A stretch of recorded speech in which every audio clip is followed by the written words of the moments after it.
next speaker has done things for us graciously in the past, and so we're delighted to have her again.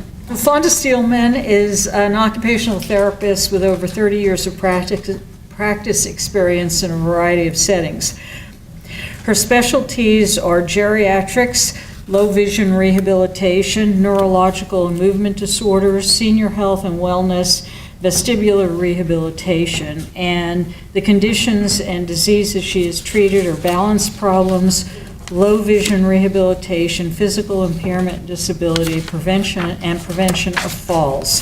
So I've been working in low vision rehab probably more than 15 years. There's an ophthalmologist in the Jones Eye Institute and a couple of optometrists that I now work with to assess patients and help them become more independent and hopeful that their vision loss can be either remedied or rehabbed. So, vision's going to be the focus of my discussion, and certainly I'll focus more on safety than I will on just general low vision rehab. But in my view, and the view of most scientists, vision's the primary system for gathering information about the environment. It's our most far-reaching system. It enables us to anticipate situations and to process information. It kind of tells us what's going on in our environment, how to respond to those things. We can use hearing and our sense of touch a lot, but they're not as fast as vision. So we use it, like I said, to size up situations and make decisions and to solve problems. We use it to interpret social interactions, guide our movement. How many have noticed when they're driving, if they turn their head to the left, that they kind of veer to the left? So vision kind of guides our movements too. And we use vision to maintain postural control. Balance is so important, especially for seniors, where we are always talking about fall risk. So when you hear the term low vision, it refers to a visual impairment that can't be corrected medically or surgically, and it's severe enough to interfere with daily activities. So the World Health Organization has their parameters, and there are ICD-9 and 10 codes for visual impairment. Generally, we say anyone with 20/60 vision or worse is considered to have a visual impairment. Whether that impairment's moderate, severe, or profound depends on how severe the impairment is, plus their visual field, available visual field. Magnitude of the problem, over 6.5 million Americans are over 65. We hear these stats all the time too. And low vision has an adverse effect on overall health and well-being. So these people are at greater risk for depression, drug-related errors, and increased risk of falls, and we'll kind of address those as we go through too. But falls are the leading cause of death among older adults and the results of falls, and people with low vision are at even greater risk of these falls, according to the CDC. Now, one survey I read said that fear of vision is second only to a diagnosis of cancer. The American Foundation for the Blind did a survey themselves about what people fear. 21% said vision loss, 21% said paralysis, 16% said HIV/AIDS, 14% said cancer, and 11% said stroke. But functionally, what they said in that survey, that their greatest fear was being able to continue to live independently, that was 75%, losing their ability to read, that was 68%, and identifying their meds was at 65%, and then driving was at 64%. So all the things we're going to talk about and some of the things Letha's already talked about are certainly great concerns for people with visual impairment. So there are normal aging changes. Reading, your visual acuity changes, like Letha said, at 40. I've got my little readers on right here that I have to use since about 45. But that decreases even more as you age. Dynamic acuity decreases, which is that ability to keep your gaze stable as you're turning your head or as you're moving your eyes across a line of print. There's more of that visual blur when you turn your head quickly, which affects balance. There's loss of accommodation, that ability for the lens to thicken and thin to help you focus on things. We have more floaters, and I don't know if you've noticed that in yourself, but the time to look for those would be if you're looking against a clear blue sky and you see the little black strands floating by in your eyes. Most everybody has them, but there are going to be more as you age. And they're not really a big deal unless there's some flashes of light or things that go with that, and then you need to see your ophthalmologist. The other biggie is dry eyes. So as you age, especially women, you get drier eyes. And dry eyes result in blurriness. So if you have an eye condition plus dry eyes, then you've kind of got a little double whammy going on there, and so you have to use a lot of lubricating drops. Is that not the cutest couple you've ever seen? That's my mom and dad. You have an increased need for light. If you'll look at that, an 80-year-old needs up to 10 times more light than a 23-year-old. So that's why you see your senior walking to the window with the mail, or you see them trying to get under a lamp and hold it closer to the light, because they need more light than we do. Their cone cells in their central vision don't take in light as they used to. And another biggie is glare, and I think Dr. Mosley referred to that too. The lens and the cornea become less smooth, so light scatters, and it is just more uncomfortable. So my dad himself stopped driving at night when he felt like the glare was too much. Is he ever going to stop driving in the daytime? That's going to be a battle. But he limits himself, and he tries to limit his weather conditions too.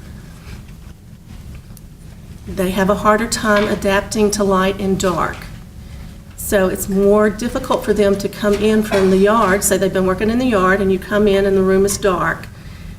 Most of us, it just takes a minute or two to adapt to that as we're younger, but as you get older, it's going to take as much as 10 minutes. If you have a visual impairment like macular degeneration, it may take you up to 15 or 20 minutes to do that. And they have reduced contrast sensitivity. I'm going to spend a little time on that since I think you probably don't know as much about it.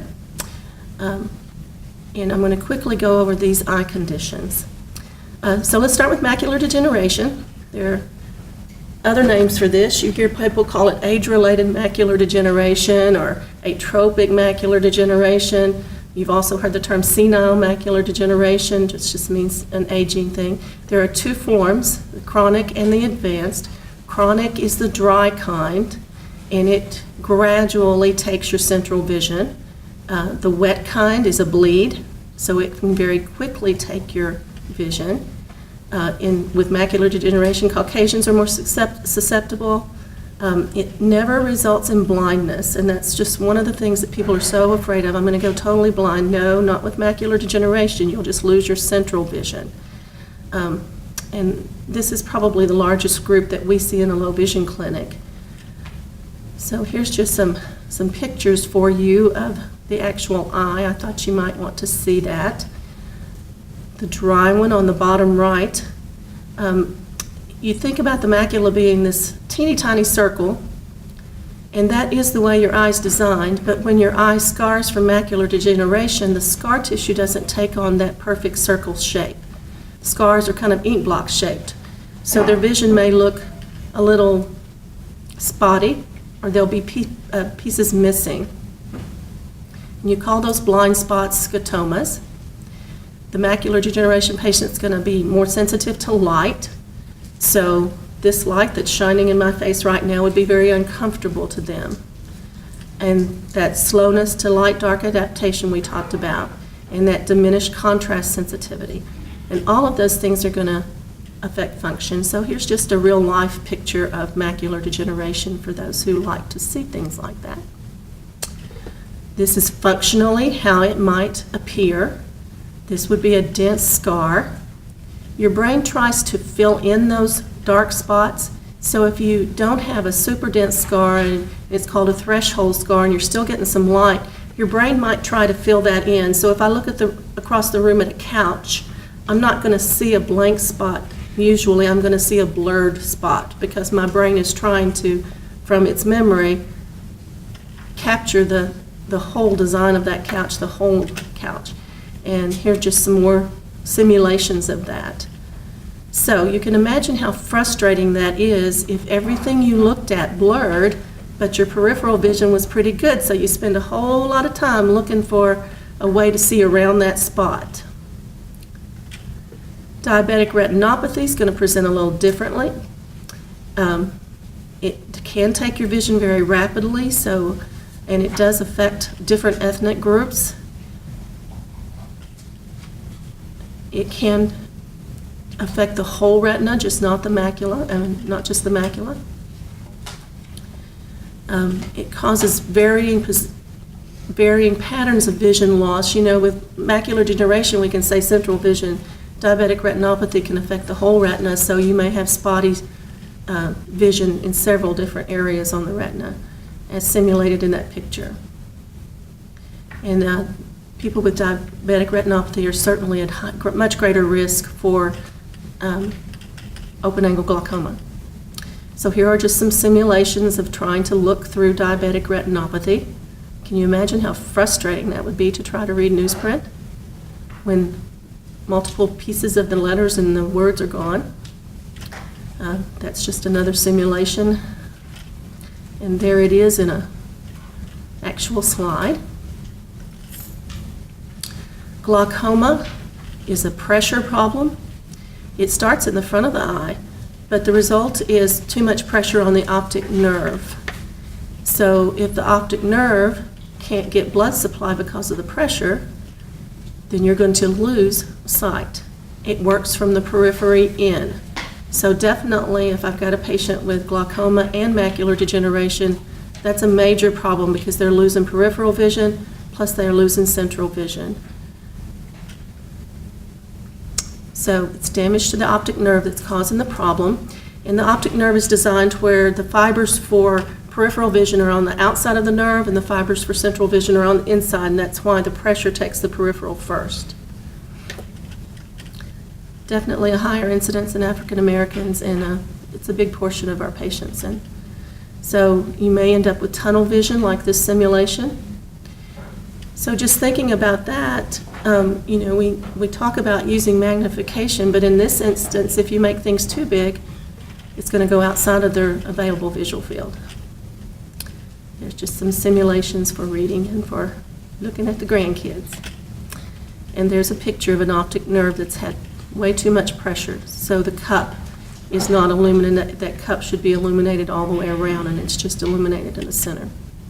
And then cataracts are a big one we can't ignore because so many of us have cataracts as we age. And it just basically dulls the color and blurs the picture. So cataract on top of some of these other eye diseases can make things really difficult to see and to function. I want you to think about some other diseases too that cause visual impairments or just changes in vision. Parkinson's disease. My brother-in-law's having this trouble now. He had early onset Parkinson's, and so, for him to gaze upward, he really has to tilt his head to gaze upward, and he has difficulty focusing on print because his convergence is poor. We see a lot of hemianopsia following a stroke or a brain injury, so that takes half your visual field, and again, for the people here, I've got some simulators down there that can simulate that for you. So if it takes the right visual field of both eyes, then I'm going to be bumping into door frames, bruising my arms, running into the edges of cabinets on my right-hand side. I need somebody to teach me visual scanning. With Alzheimer's disease, I'm seeing this with my mom so much. If we walk outside and she just sees a crack, her perception of depth is so poor. She's constantly using her foot to tap in front of her because she can't discriminate the crack in the sidewalk to a drop in the sidewalk. Alzheimer's does strange things to vision, for sure. And then the nearsighted, farsightedness stuff. So, low vision can affect the central and peripheral vision. It can cause blurriness. It can make it difficult for you to tell color. That is usually for most aging-related vision deficits, that's usually on the opposite sides of the spectrums, like the very dark colors, the navies, the greens, the blacks. So they'll come into clinic not knowing that they've got on navy slacks with a black striped shirt, which some of them would die. But so teaching them ways to work around that so that they know that they're put together when they come out. Photophobia, which is that sensitivity to light, and glare sensitivity is a big issue, and I didn't get contrast sensitivity on here. It's a huge issue. They have difficulty accommodating, they have difficulty with depth perception, the decreased and does anybody know what Charles-Bonnet syndrome is? Have you heard of that? Anytime that you have macular involvement with whatever eye disease, you have the possibility of seeing things that are not there. Your brain is trying to help you. It is not a scary hallucination like a psychotic disease.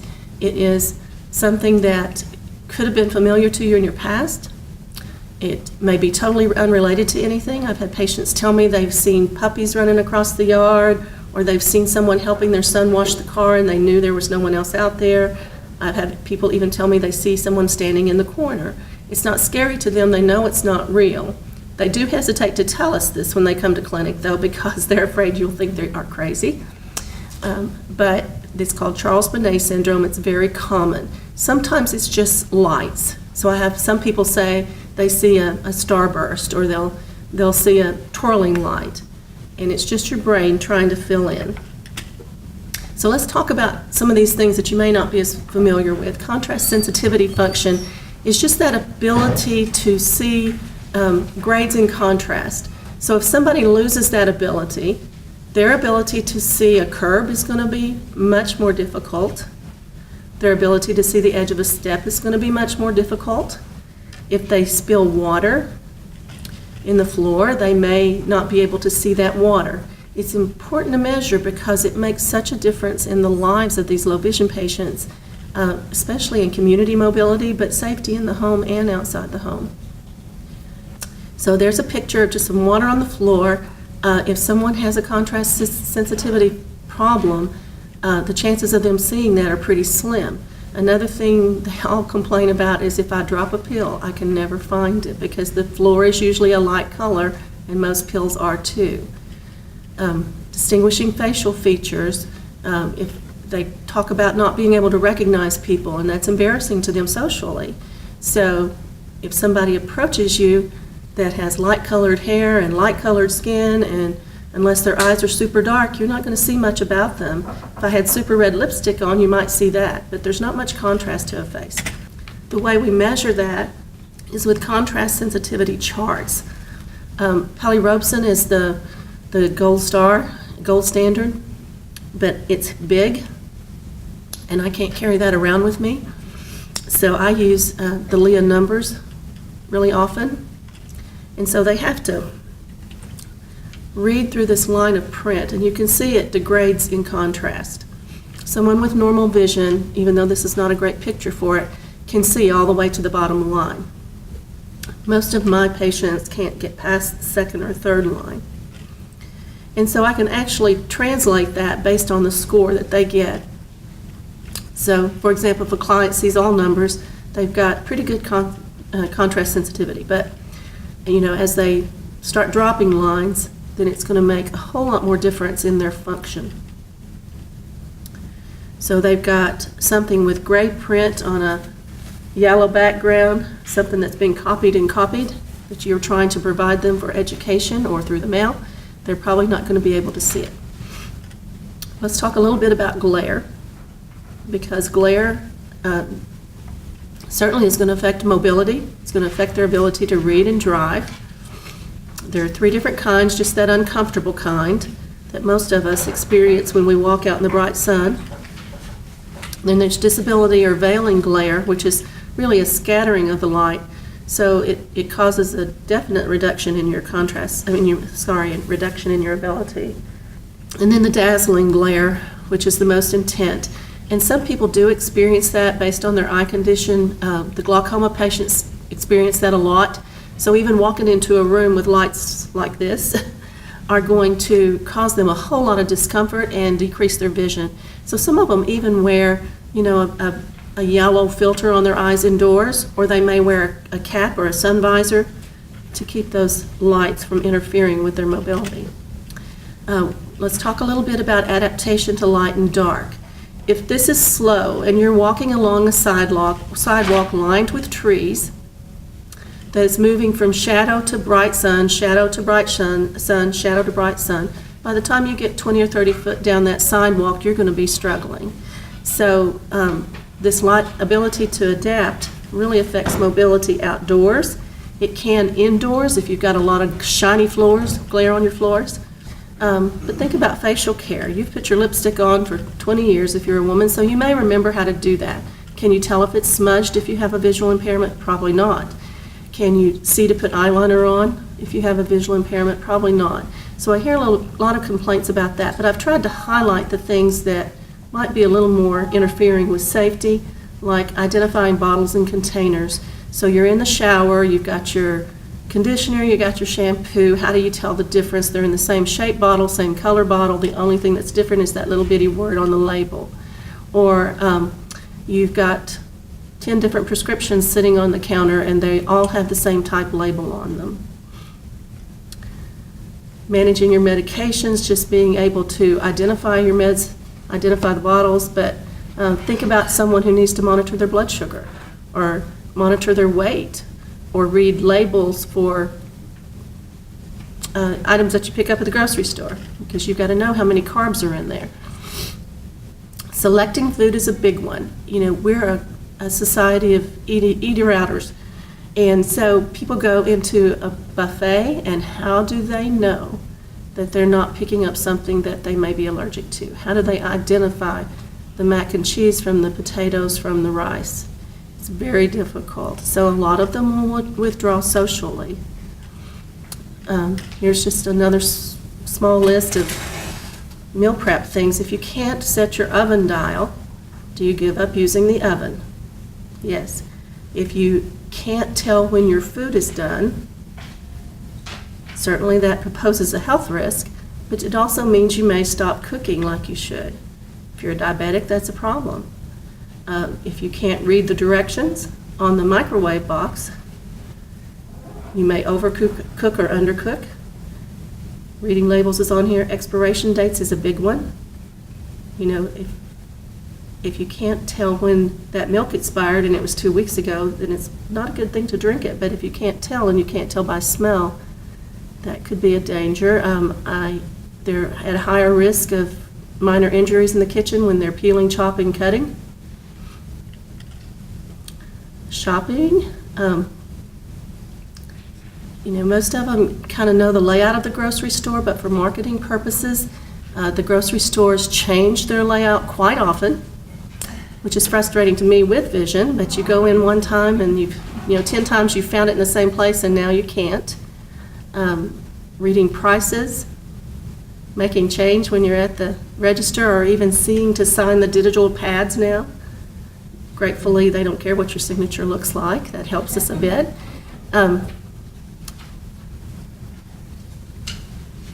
Money management, writing a check. I would tell something on my dad, but I probably shouldn't. Debit transactions, all those things that we take for granted. Once you have a visual impairment, who's going to do this? Who do you want to give your financial information to? And who can you trust to do that for you? If you're by yourself, is there anybody out there? There are some companion programs and things,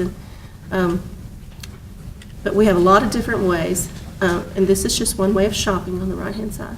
Just thought it was a cute little thing for Thanksgiving and the holiday. I do have woodworkers that come in and say, I still want to do my woodworking. I have hunters who come and say, I still want to do my hunting. So we're going to find ways to do all of that. But since we're focusing on safety, think about the little things you do with your car. And I can guarantee you that even if you have a visual, there are those with significant visual impairments that are driving on our roads. They're not going to give up the license till they have to. So, and then other community activities, social time with your grandchildren, or great-grandchildren in this case. That social thing of recognizing faces. So I'm not going to go to church anymore. It's too embarrassing because I don't recognize people. And eating out in restaurants we talk about. So psychosocial aspects too. They don't want to be pitied. They don't want to be dependent. They don't want to feel helpless and hopeless. So how do we help? Here are just some of the ways that we'll work through. Increasing size, correct using lighting. Lighting is critical. Supplementing with our other senses, using all kinds of devices and aids that are out there, trying to figure out ways to decrease flare or that glare or that photosensitivity. Using contrast, eliminating pattern, organization. These are all things that I'm going to work through with the client or through the family. I don't get to do home visits like I used to. Plus, a lot of my patients are tertiary, so I've really got to depend on family members and caregivers when I say teach them about all of these ways to change things, to go home and be able to problem solve on their own and figure things out.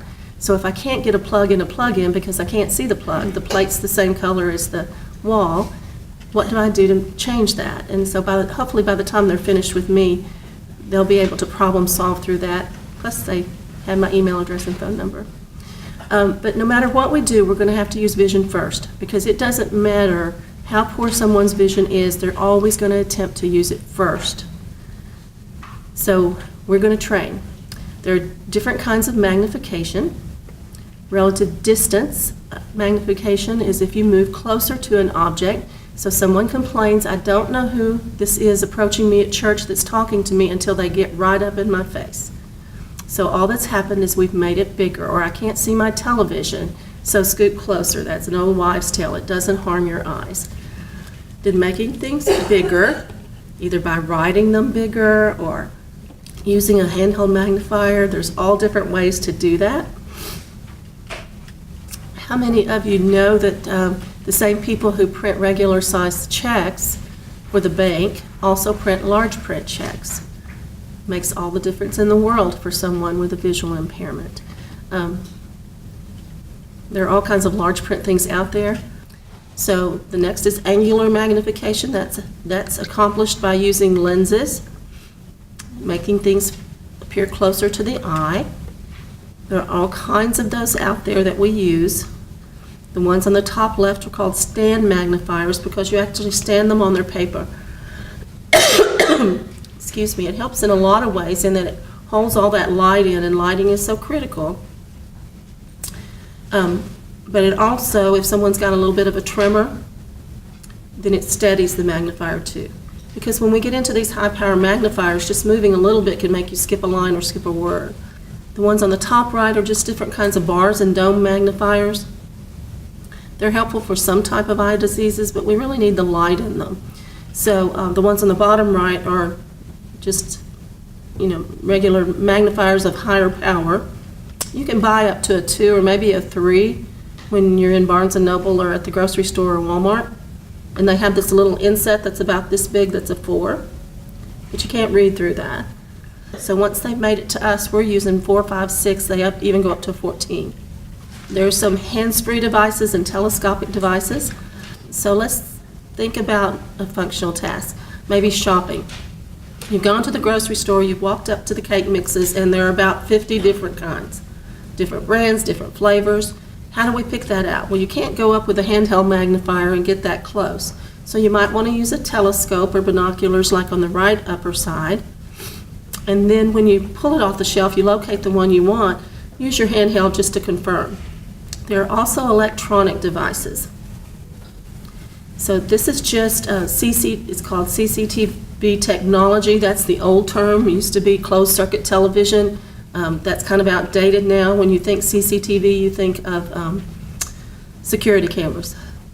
And it's really electronic magnification, or electronic video enhancement is what they call it now. So if you can't tell, there's a camera system, and whatever you point the camera to, it enlarges. So on the top left, she's using a device that has a camera on an arm that rotates so she can aim that at herself and use it to put on her makeup, because she can enlarge her face and put her makeup on. The one in center is using it for a crossword puzzle. The one on the top right is one that actually collapses and folds so a student could take it to school, or a college student can move it from classroom to classroom, or somebody on the job. I've had lawyers use it in court. The one on the bottom right is just a portable one, same technology, just made smaller, and they even make them kind of a wallet size, which the guys really like because they can put it in their pocket. But the clarity of these is so much better than a handheld magnifier, and the distance viewing is so much better for them. The one on the bottom left is actually a headboard device. The camera is built into the center, so whatever you look at is going to be enlarged onto screens inside. So it's kind of a virtual reality type setting. You don't want to walk around in it, but you can use it for reading and for distance. Most of them are just, the others that I've shown are mostly just for near. And then there are even scanners. So the scanner is like a copier. It scans it and reads it back to you. You can load several books. There's a lot of storage on these things. There are also other types of technology to help. So the note teller on the right actually identifies your money. They make a device called a color ID that actually tells you what color your clothing is or whatever you hold it up to. So if you're totally blind or your color vision's poor, you could use one of those. Mobility training we'll talk about. The device on the right is actually a GPS device, and they've gotten so good with that for the visually impaired that it can take you and even tell you turn right here and go up one step and you're at the door. So good. Now, do people in our area use that very much? No, it's mostly city dwellers. We also have a lot of computer technology options now. There are, I printed out the other day, I think there were over 50 low vision apps now. So we'll use iPad a lot. iPad, you can download an app that magnifies for you. So maybe you want to take your phone or your iPad to the grocery store with you and use it versus the magnifier. There are just so many things. Every computer has built-in features now, Mac and PC, that will let you enhance print, change the contrast, so important. So black on white, kind of like I've tried to use on my slides, is much more seeable. It will let you change the size of your pointer and the color of your pointer. It'll change the size of the cursor and the rate at which it blinks to make things just more seeable for those with early signs of macular degeneration. If you need more, there are software packages, and now someone who is totally blind can operate a computer with JAWS. So technology's out there, I can't keep up with it. So when neither of those work, when vision's not going to work, you can use your other senses. A lot of things out there, and sometimes it's more efficient, easier to use your other senses than it is for you to try to use your vision. So I have to emphasize that with patients, even though they want to. You can use all kinds of things to mark. So for example, navy pants don't have anything in them. Black pants have one single tiny brass pin in the label. Brown has two. You can wash it. You don't ever have to change them. Don't have to take them out. I'm for keeping things simple, but some of my patients aren't. I walked into a home and her granddaughter had put a different shaped button, clothing button, on every button of the microwave. So she had to memorize that whole system. It worked for her because she had taken the time to do that. I wouldn't teach a patient that. I would keep it simple. The bottom picture is using a series of rubber bands to identify canned goods. Safety-wise, it's important to know if you're opening a can of pears with sugar or without, or a can of peaches. And a lot of times those labels look very similar, so we have a lot of ways to work around that. Lighting is as critical as the magnification and contrast. You've got to optimize the lighting for that particular occupation, or that particular eye disease. So for the macular degeneration patient, they like things on the natural light, broad spectrum lighting, and the fluorescent and the LED that's on the bluer side, because it filters out and gives them better contrast. If you have glaucoma, you prefer more the incandescent line. It'll let you see better. So if you're in someone's home and you're concerned about safety, those are things you want to think about with lighting, because you want to do the correct kind of lighting. Sometimes it just takes experimenting. Sometimes you have to place the lighting in a different area. Let's say you've got a stairway and you've got a light at the top and a light at the bottom. That's not going to help them in the middle, especially if they have poor contrast and they can't see the edges of the steps. So changing that lighting, adding extra lighting, in combination with marking the edge of the step might be important for their safety. Being sure that they can reach switches. what you find with seniors is they're from that era where they want to save money. So educate, educate, educate about the importance of lighting. I can't tell you how many homes I've gone in to do a home safety assessment, and they walk me into dark rooms because they don't use light. They don't want to pay that extra electricity bill. There are a lot of community services out there if you can't see well enough to do things. Free directory assistance for both your landline and your cell phones now. So they can actually use voice-activated dialing and also use free directory assistance if they need help. All kinds of talking devices out there. And the TAP program, are you familiar with it? We haven't talked a lot about viewing strategies, but you know, at the beginning we talked about these blind spots and the fact that people try to see around them. There's actually something called eccentric viewing training where you teach people how to offset their vision, offset their eyes, so that they can see better. So let's say that I've got a macular scar and I'm looking at Dr. Mosley and I can't see her eyes. Then I may want to move my eyes up to where now the image is falling on healthier retina tissue and I can see her full face. Maybe it's important for me to be able to see her mouth because I want to know if she's telling a joke or not telling a joke. I need to know whether I can smile or laugh socially without getting in trouble, so I may move my eyes to a different place. So your brain develops these PRLs, peripheral retinal locus, and there is training to teach you how to use those. Just another tool in your pocket to help you learn to live with a visual impairment. There are other resources out there for us. DHS, the Division of Services for the Blind and Visually Impaired. For seniors, they operate on grant money and they contract with World Services for the Blind now. So if I have a senior that needs some help in the home with mobility training or to get some equipment, I'll try to refer to them. They get their money appropriated about every 3 months. Sometimes they have it, sometimes they don't. Sometimes I have to go to other resources to try to help them get. World Services for the Blind, we're so fortunate to have here in town, and they've really done a good job in recent years to develop programs for seniors. They also have some scholarships, so some of our seniors can go there for training. ICANN is an organization, too, that loans equipment to anyone who's physically or emotionally disabled. There are descriptive video services through the cable companies, just like they put closed captioning up. They also describe. So if somebody's wanting to watch a movie or a series on TV, they have that ability to have that described to them. You know, when you've got a low light situation, all these NCIs and all this stuff that's going on, usually in a dark screen, it will tell you so-and-so walked to the desk, pulled open the drawer, and took a gun out or whatever. The Library of Congress Talking Book Program is wonderful.